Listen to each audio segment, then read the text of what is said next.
أنا شايفة إنك تراجعي قرارك ده يا مدام رجاء. وبتهيألي إن حضرتك ما شفتيش رؤى حالتها النفسية متحسنة كده من فترة طويلة. أنا خدت قراري خلاص، وبعدين هي علاجها مش هيتوقف، أنا هكمل علاجها عندي في البيت.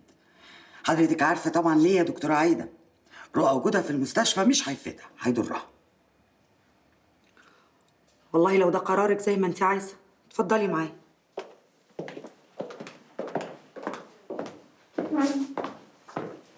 بس في الحالة دي أنا همضي حضرتك على إقرار. إقرار إيه؟ خروج رؤى من المستشفى هيبقى على مسؤوليتك. البنت لسه تحت العلاج، ده غير إن عندها ميول انتحارية. خروجها من المستشفى مخاطرة مش مضمونة. يعني تفتكري إن رؤى ممكن تفكر تنتحر تاني؟ تاني وتالت كمان. غير إن إحنا هنا عينينا عليها طول الوقت، والمكان كمان مجهز إن ما يبقاش فيه أدوات خطرة أو مؤذية ليها. إنما عند حضرتك في البيت حاجة مش مضمونة.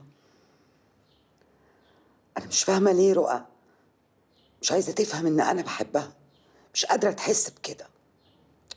أنا اللي بعمله ده عشان مصلحتها، أنا شايفة اللي هي مش قادرة تشوف. مدام رجاء، أنا مقدرة مشاعرك كأم، ومقدرة كمان خوفك على رؤى، ويمكن ده اللي مخليني بقولك يا ريت تعيدي التفكير في قرارك ده، علشانها مش عشان حد تاني.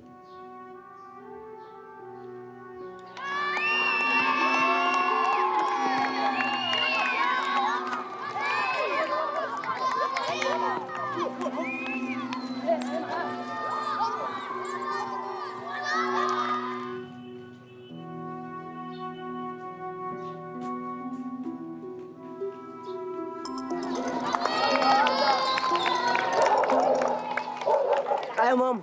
علي انتوا فين؟ ادم كان مخنوق شويه فقلنا ننزل نتمشى. علي انا عارفه انتوا فين كويس قوي. هات ادم وتعالوا على البيت حالا. ماشي يا ماما، سلام سلام.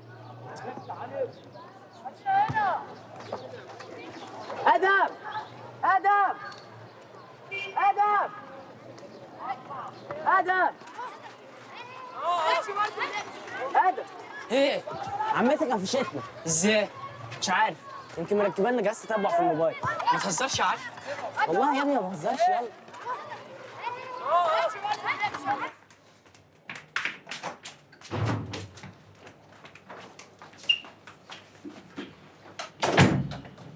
انتوا برضو رحتوا لعبتوا كوره في الشارع زي المقطيع؟ في الشارع؟ انا العب في الشارع؟ احنا كنا مأجرين ملعب مخصوص يا ماما. ولد انت تسكت خالص. مش كفايه ان انت عايم على عمه ده، بدل ما تبقى الكبير العقل اللي تعقله. يا عمتي انا كنت بلعب كوره في نادي قبل كده وبطلت اروح عشان المسافات. ايه المشكله يعني الملعب مع اصحابي؟ اصحابك؟ شويه الشوارعيه دول خلاص بقوا اصحابك. بقى انا واخداك من جدتك عشان احميك، او انا اللي مضيعاك. تحميني من ايه يا عمته؟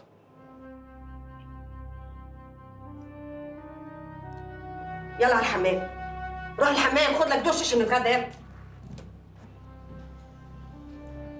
ماما مش هينفع كده. انت عايز تحبسي ادم ما بين 4 حيطان؟